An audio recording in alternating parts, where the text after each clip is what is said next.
Hey everyone, welcome back to my channel. আজকে আপনাদেরকে খুব মজার আর পার্সোনালি আমার খুব পছন্দের একটা রেসিপি করে দেখাবো আর সেটা হলো জর্দা। তবে বিশেষ করে জর্দাটা বেশিরভাগ সময় বিয়ে বাড়িতেই খাওয়া হয় আর বিয়ে বাড়ির জর্দাটা খেতেও অসম্ভব মজার হয়। আর আজকে আমি আপনাদেরকে এক্স্যাক্টলি সেই বিয়ে বাড়ির স্বাদের জর্দাটাই করে দেখাবো। আশা করছি আপনাদের কাছে ভালো লাগবে। জর্দা রান্নার জন্য আমি আজকে 1 কাপ বাসমতি চাল নিয়েছি আর চালটাকে আমি ভালোভাবে ধুয়ে প্রায় আধা ঘন্টার জন্য পানিতে ভিজিয়ে রেখেছি। আমি আজকে বাসমতি চাল দিয়ে জর্দাটা রান্না করছি, তবে আপনারা চাইলে বাসমতি অথবা পোলাওয়ের চাল যে কোনোটা দিয়েই করতে পারবেন। এখন চুলায় আমি একটা প্যান বসিয়ে এর মধ্যে প্রায় 6 কাপ পরিমাণ পানি নিয়ে নিয়েছি আর নিয়ে নিলাম প্রায় হাফ চা চামচ জর্দা রং। জর্দা রংটা আপনাদের কাছে না থাকলে আপনারা যে কোনো রেড অথবা অরেঞ্জ ফুড কালারও ইউজ করতে পারবেন, কোনো সমস্যা নেই। এখন রংটাকে ভালোভাবে নেড়ে পানির সাথে মিশিয়ে নিচ্ছি।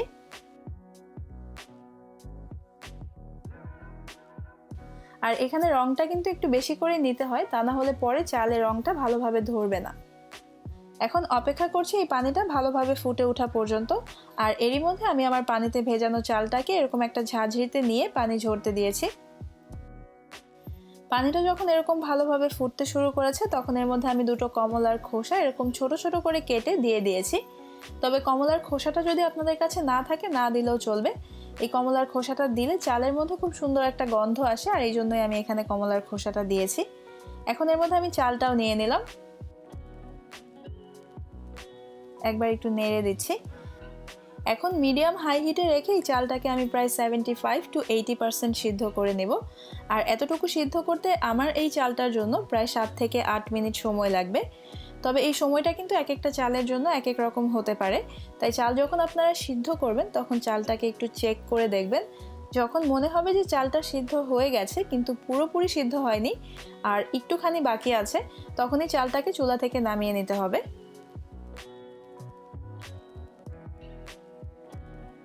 আমার এই চালটা এখন প্রায় 80% সিদ্ধ হয়ে গেছে। আমি এটাকে এখন চুলা থেকে নামিয়ে নিচ্ছি। চুলা থেকে নামিয়ে নেওয়ার পর চালের পানিটা এখন আমি ঝরিয়ে নিয়েছি আর এর মধ্যে যে কমলার খোসাগুলো আমি দিয়েছিলাম সেগুলোকে এখন যতটা সম্ভব তুলে ফেলে দিচ্ছি। তবে এই কাজটা করার সময় একটু সাবধানে করবেন, কারণ এই সময় চালটা অনেক বেশি গরম থাকে। আর সবগুলো খোসা ফেলে দিতে না পারলেও সমস্যা নেই, বাকি যেগুলো থেকে যাবে সেগুলো পরে ফেলে দেওয়া যাবে। আরেকটা বিষয় বলছি, আপনারা যদি আমার যে কোনো রেসিপি বাসায় ট্রাই করেন চাইলে সেটার পিকচার কিন্তু আমার সাথে আমার ফেসবুক গ্রুপে শেয়ার করতে পারেন। ইনফ্যাক্ট আপনারা আপনাদের যে কোনো রেসিপিও চাইলে আমার গ্রুপে শেয়ার করতে পারবেন, লিংক আমি ডেসক্রিপশন বক্সে দিয়ে দিব। এখন মিডিয়াম আঁচে চুলায় আমি আরেকটা প্যান বসিয়ে দিয়েছি, এর মধ্যে আমি হাফ কাপ ঘি নিয়ে নিলাম। তবে আপনারা চাইলে তেল আর ঘি দুটো মিলিয়েও ইউজ করতে পারবেন। এরপর এর মধ্যে 1 টুকরা দারচিনি ভেঙে নিয়ে নিলাম। 3টা এলাচ আর 6টা লং। আমি কিছু পেস্তা বাদাম আর কাঠবাদাম মাঝখান থেকে কেটে রেখেছিলাম, সেগুলো এখন এখানে নিয়ে নিয়েছি। আর নিয়ে নিয়েছি কিছু কিশমিশ। কিশমিশ আর বাদামের পরিমাণটা আপনারা আপনাদের পছন্দ অনুযায়ী নিয়ে নেবেন। এখন আমি এর মধ্যে দিয়ে দিচ্ছি চিনি, আর চিনি এখানে আমি 1 কাপ নিয়েছি। 1 কাপ চালের সাথে 1 কাপ চিনিটা আমার কাছে পারফেক্ট মনে হয়, কিন্তু তারপরেও আপনারা যদি মিষ্টি বেশি পছন্দ করেন তাহলে চিনিটা আর একটু বাড়িয়ে নিতে পারেন। এরপর আমি নিয়ে নিয়েছি 1.25 কাপ পানি, অর্থাৎ 3/4 কাপ পানি নিয়েছি। এখন পানি আর চিনিটাকে নেড়ে আমি চিনি গলে যাওয়া পর্যন্ত অপেক্ষা করব। আর এই 1.25 কাপ পানিতেই কিন্তু এই জর্দাটা বেশ ভালোভাবে হয়ে যাবে, সেই সাথে এটা ঝরঝরেও হবে।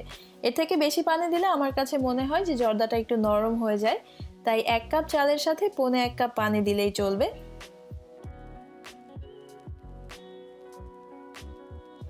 চিনি আর পানির মিশ্রণটা যখন এরকম ফুটতে শুরু করেছে তখন এর মধ্যে আমি সিদ্ধ করে রাখা চালটা নিয়ে নিলাম।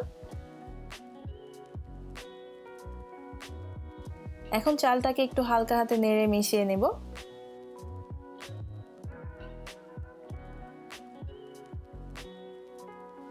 এরপর আবার এটা ফুটে ওঠা পর্যন্ত অপেক্ষা করছি।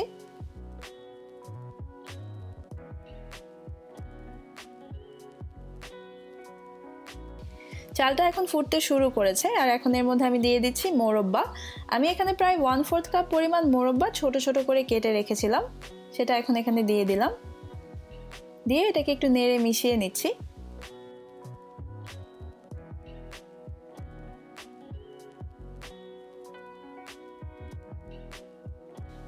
এখন এটাকে আমি ঢেকে দিব আধা ঘন্টার জন্য, আর চুলার আঁচ একদম কমিয়ে এটাকে দমে রাখবো।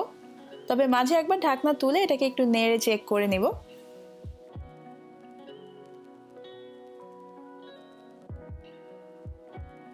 প্রায় 20 মিনিট পর ঢাকনাটা তুলে এটাকে এখন আমি একবার নেড়ে দিচ্ছি।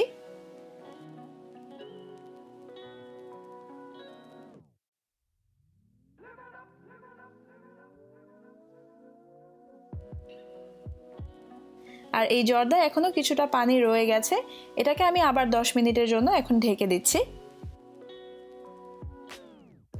এখন 10 মিনিট পর আমি আবার ঢাকনাটা তুলে নিয়েছি, আর এই জর্দাটা এখন খুব ভালোভাবে হয়ে গেছে। আর আপনারা দেখতেই পাচ্ছেন যে এটা কিন্তু এখনো অনেক গরম, কিন্তু যথেষ্ট ঝরঝরে হয়েছে।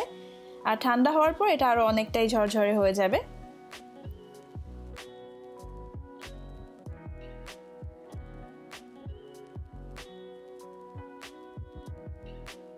এখন আমি এর মধ্যে দিয়ে দিচ্ছি মাওয়া।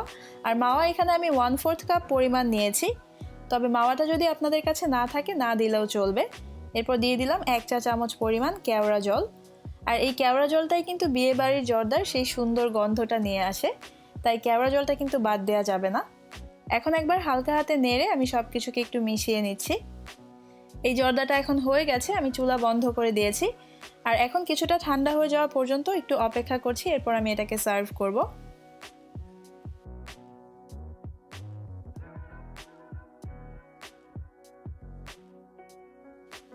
জর্দা আমি একটা বাটিতে বেড়ে নিয়ে সার্ভ করেছি। আর জর্দাটাকে আমি কিছু ছোট ছোট গোলাপজাম মিষ্টি আর মাওয়ার সাথে সার্ভ করেছি। আর এই গোলাপজাম মিষ্টিটা আমার ঘরে বানানো, এটার একটা ভিডিও আমার চ্যানেলে আছে, আপনারা চাইলে চেক করতে পারেন, লিংক আমি ডেসক্রিপশন বক্সে দিয়ে দিব। আর আমি এখানে একটু দেখিয়ে দিচ্ছি যে জর্দাটা কতটুকু ঝরঝরে হয়েছে। আশা করছি আমার আজকের ভিডিওটা আপনাদের কাছে ভালো লেগেছে। আরও আশা করছি আপনারা বিয়েবাড়ির জর্দার এই রেসিপিটা বাসায় ট্রাই করবেন। আর যেহেতু সামনে ঈদ আসছে, ঈদের দিন তো এই জর্দাটা করাই যেতে পারে। আর যদি বাসায় বানান তাহলে আমাকে প্লিজ জানাবেন আপনাদের কাছে কেমন লেগেছে। আমার ভিডিও রিলেটেড কোনো কোশ্চেন থাকলে সেটা আমাকে কমেন্ট সেকশনে কমেন্ট করে জানাবেন। আর আমার ভিডিও ভালো লাগলে অবশ্যই আমার চ্যানেল সাবস্ক্রাইব করবেন। আজকের ভিডিও দেখার জন্য আপনাদের সবাইকে অনেক ধন্যবাদ। সবাই খুব ভালো থাকবেন। আল্লাহ হাফেজ।